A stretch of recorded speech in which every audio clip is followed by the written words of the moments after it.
Dünyаны fən генә үзгәртә ала. Фәннең киң мәгънәсендә атомны ничек таркатырга һәм кешеләрне ничек тәрбияләргә Совет медицина галиме кибернетик һәм язучы Николай Амосов шулай дип әйткән. Исәнмесез, сезнең белән белем дөньясы һәм мин тапшыруның алып баручы Айгөл Имамова.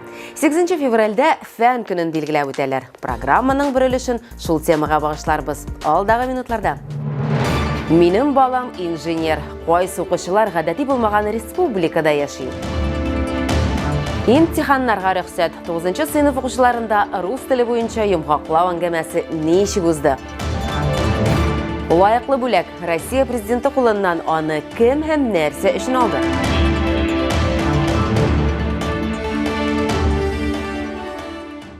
Фәннәр академиясендә инженер кадрлар әзерләү турында да сөйләштеләр. Икътисадның югары технологияле тармаклары өчен квалификацияле белгечләрне укыту берничә урында алып барыла.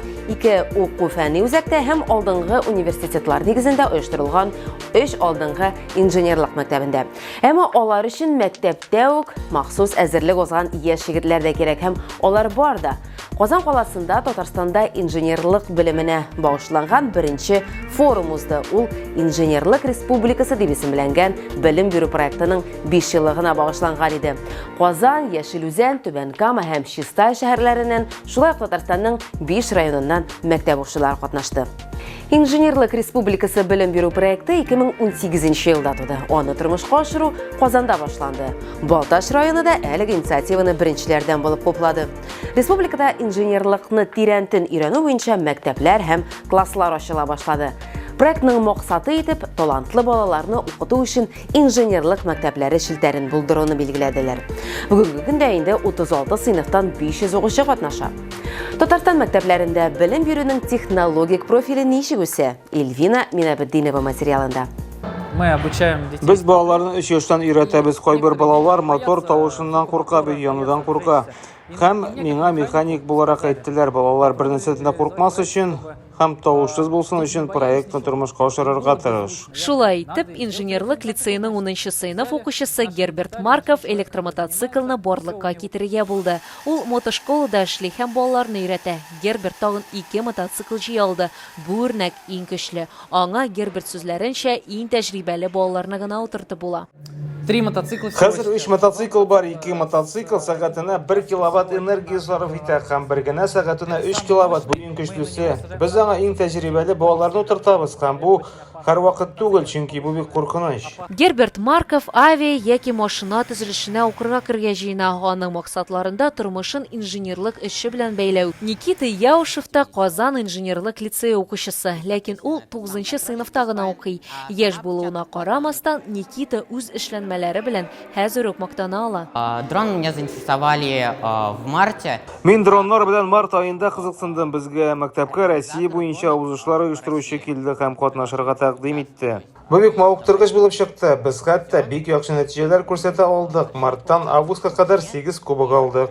Никита Яушев 20гә якын дрон җыя алды. Аның эшләнмәләре арасында очучы объектлар гына түгел, әйтик, үлән чапкыч та бар. Это роботизированная газонокосилка с возможностью управления.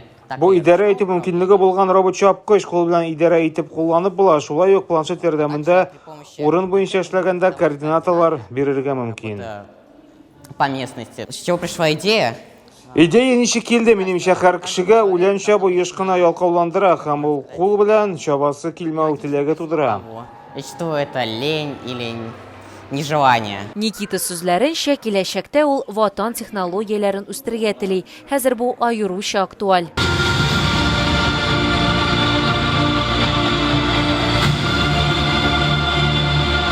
Инженерлык республикасы белем бирү проектының 5 еллыгы хөрмәтенә заманча инженерлык белеме форумы быел беренче тапкыр үткәрелә.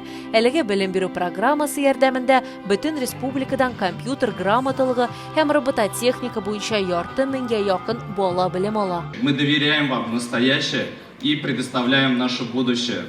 Становитесь сильными, умными первыми Инженерлык республикасы проекты балаларны укыту өчен инженерлык мәктәпләре шелтәрен булдыруга юнәлдерелгән. Бүген аның эчендә Татарстанның 8 районы катнаша. Бу 36 сыйныфтан 500 укучы. Республика мәктәпләрендә белем бирүнең технологик профиле актив үсә. Күбрәк балалар инженер белгечләрен сайлыйлар һәм инде 10 сыйныфтан ук профильле сыйныфларда укыйлар. Монда бик көчле математика дәресе.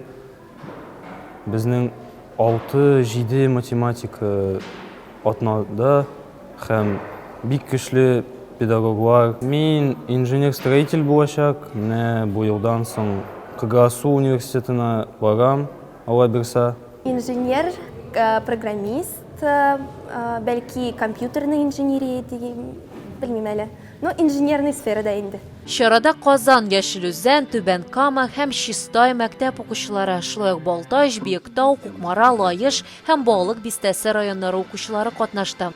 Инженерлык һөнәре ул иң кирәкле һөнәрләрнең берсе. Әлбәттә инде аңа игътибар беркайчан да сүнәргә тиеш түгел. Менә бүгенге көндә шушындый зур балалар өчен зур форум уза икән. Димәк, аның чыннан да кирәклеге дәүләт тарафыннан да һәм мәктәпләр тарафыннан да инде исбатланган. Шуңа күрә нәрсә әйтәсебез килә? Менә без Адымнар Түбән Кама полингваль укыту комплексы дип әйтгәндә быел гына әлеге проектка кирдек һәм инде үзебездә дә шулай ук нәшә инженерлык юнәлешен алып барырга телибез. Чөнки телләр белү әлбәттә кирәк, ләкин телләрнең аның практик яктан кулланылышы нәшә инженерия өлкәсендә дә булырга тиеш дигән өметебез бар. Физика, химия, биологияны өйрәнүгә аерым игътибар бирелә. Нәкъ менә алар математика һәм информатика белән бер рәттән инженерлык фикеренең нигезендә ята. Хәзерге вакытта республикада 370 үсеш ноктасы мәгариф үзәге булдырылган һәм эшли. Чараларны гамәлгә ашыру укучыларның йомгаклау аттестациясендә профильле математика һәм физика буенча нәтиҗәләрен яхшыртырга китерә.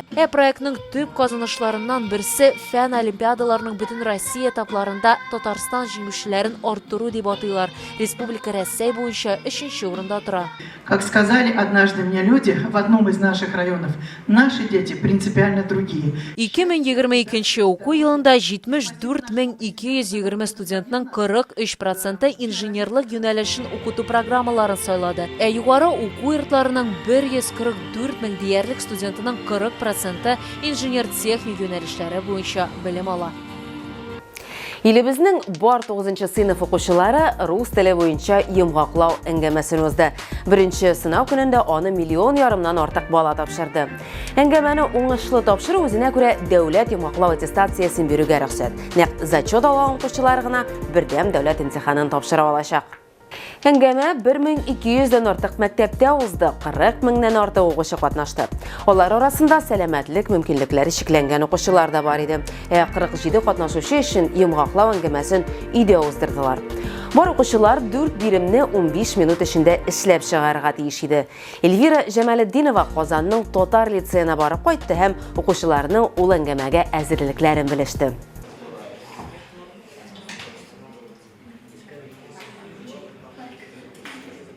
Имтиханга кадәр берничә минут кала. Кайбер укучылар аңа әле дә әзерләнәләр. Узган елларның текстларын бер-берсенә сөйлиләр, ә башкалар үз көчләренә ышана һәм чират көтә.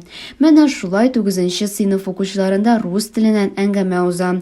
Ул укучыларда коммуникатив күнекмәләрне һәм текстларны анализлый белүне ачыклауга юнәлдерелгән. 9нчы сыйныфта инде укучылар, зур укучылар инде, югары сыйныф укучылары, алар үзләренең фикерләрен әйтә белергә тиешләр, башкалар белән әңгәмә алып барырга тиешләр һәм коммуникабельность дигән әйбер аларда билгеле булырга тиеш. Сәйдә Гревҗанова 9нчы сыйныфта укый. Ел ахырында ул ОГД җәмгыять белеме һәм татар телен тапшырырга планлаштыра. Ул имтиханнарга сентябрь аенда ук әзерләнә башланды. Көн саен алар укытучылары белән теорияны өйрәнәләр һәм укыту эшләрен чишәләр. Шуңа күрә Сәйдә үз белемендә шикләнми. Бу имтиханнарга рөхсәт алу өчен аңа рус теленнән әңгәмәдә 10 балл җыярга кирәк. Мәктәп укучысы үзе 20 максималь балл җыярга өметләнә. Мин үзем әзер дип саныйм һәм әзерләнгәч инде бәлки булыр дип ышанам. Имтихан өзі 4 өлештән тора. Башта укучыларга китерелгән текстны кычкырып укырга һәм аны белдереп сөйләргә кирәк. Аннары сөйләм түрен сайлап тәкъдим ителгән темаларның берсендә үз фикерләрен әйтү. Соңгы бирем эксперт белән әңгәмә. Укучыларның һәр өлешенә әзерлек өчен 2 минут вакыт бирелә. Шул ук вакытта каядыр карарга ярамый, кәгазьдә генә язып була. Барлык әңгәмә якынча 15 минут дәвам итә. Барысы якынча 15-16 минут дәвам итә. Кыен дип әйтмәс идем. Авыр сораулар булганы билгеле, ләкин укучыларыбыз алдан әзерләнәләр. Бу итоговое собеседованиега алай куркып килмиләр. Ганизов Арслан да Сәйдә кебек булачак әңгәмә турында борчылмый. Мәктәптән тыш шул өстәмә рәвештә онлайн мәктәптә эшли. Анда укучы имтиханның үзендә булырга мөмкин булган барлык вариантларны карады. Белгечләр аның биремне аңлавын гына бәяләмәячәкләр. Алар фикерләрнең эзлеклегенә һәм бәйләнешенә, шулай ук рус теле кагыйдәләрен үтәүгә игътибар итәчәкләр. Күптән көттем, әзерләндем. Һәм аны максималь балга бирәм дип уйлыйм. Әңгәмә үткәрүдә әңгәмәдә имтихан бирүче һәм укучының җавабын бәяләүче бер белгеч катнаша. Эксперт сыйфатында бары рус теле һәм әдәбияты укытучылары гына чыгыш ясый. Алар җавап процессында биремнәрнең үтәлешен бәялиләр. Укучының җавабы вакытында видео язмада алып барыла. Рус теле буенча әңгәмә нәтиҗәләре балаларга аңардан куркырга кирәкме икән күрсәтте. Бу аларның мәктәптә алган белемнәрен, осталыкларын һәм күнекмәләрен чираттагы тикшерү генә. Россия президенты кулыннан бүләк кем һәм нәрсә өчен? Бу хакта хезмәттәшем Нияз Рахман сөйләр. Алда мәгариф, фән һәм балачак дөньясыннан мавыктыргыч яңалыклар турында кызыклы тәнәфес рубрикасы. Сәлам дуслар, бу кызыклы тәнәфес сәхифәсе һәм алдагы 5 минут вакытны әйдәгез бергәләп үткәрик. Этне җигеп кемнәрнең йөргәне бар? Без бәләкәй вакытта бу бик кызык шөгыльләрнең берсе иде. Хәтта малайлар арасында ярышларда үткәрә идек. Кемнең эте җитезрәк һәм катырак тарта. Хәзерге балалар моның хакта белми дә торгандыр. Әмма Красная Поляна шәһәрендә бер ир кеше балашын шулай утыртып йөрергә булган. Этнең бауына ватрушка бәйләп куя. Тик менә 4 аяклы дустының ни дәрәҗәдә җитез булганын гына тиешенчә бәяләп бетерми күрәсең. Этне куып тота алмый, ә ул ватрушка белән чаба. Иң мөһиме, бала белән барсы да яхшы булсын. Шаһитлар фикеренчә, әти кеше һәр көнне шулай иртә белән йөгерергә чыга икән.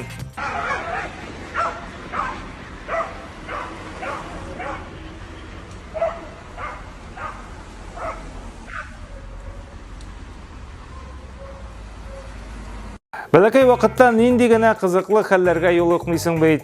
Ә соңыннан көлеп искә аласың. Чираттагы язмага инде 5 ел вакыт. Бу малай үзе дә хәзер үсеп беткәндер, ләкин аның телефон белән сөйләшүе әлегә кадәр интернет челтәрләрендә йөри. Ничек кенә булмасын, миңа калса, бу бик кызыклы язма. Сез дә тагын бер кат искә төшереп китегез әле. Я понимаю тебе. Я не совсем понимаю. Не понимаю это. Я ул сиде не понимает Эвид. Син Жоанна понимаешь он, да? Син понимаешь, он не понимает, но Апасина не понимает, что ли? Понимает. Понимает мене? Безнекеләр илкүләм уңышка ирешә. Сүз Казан Федераль университетының авыр табыла торган углеводородлар ятмаларын эшкәртү һәм эксплуатацияләү кафедрасы доценты яшь нефтехимик Ирек Мөхәммәдинов хакында. Ул 2022 елда фән һәм инновациялар өлкәсендә президент премиясына лаек булды. Шундый указны Россия лидеры Владимир Путин имзалады. Егет исә катламнарының нефть бирүчәнлеген арттыру һәм акватермолиз катализаторларын уйлап тапкан. Бер сүз белән әйткәндә, авыр нефтьне хәзер җиңел чыгарып булачак. Әлбәттә, мондый зур бүләкне Владимир Путин аңа үзе тапшырды. Афәрин, Ирек. Здорово. Это уже используется, по сути, да? Да. Вот мы сейчас как раз-таки 5 промысловых испытаний провели. И еще планируется также. То есть заинтересованность компании есть. Здорово. Поздравляю вас. Спасибо. Бу атнага менә шулар иде, очрашырбыз. Сәламәт булыгыз. Бар фәннәрнең асылы сорау билгесендә. Француз язучысы Анор де Бальзак шулай дип әйткән. Фән ул танып белүдән башлана иң кечкенә яшьтә дә. Балаларыгызның хыялларыннан, теләкләреннән чыгып, белемнәрен киңәйтергә ярдәм итегез. Белемнәренә, омтылышларына юл күрсәтегез. Исән сау булыгыз.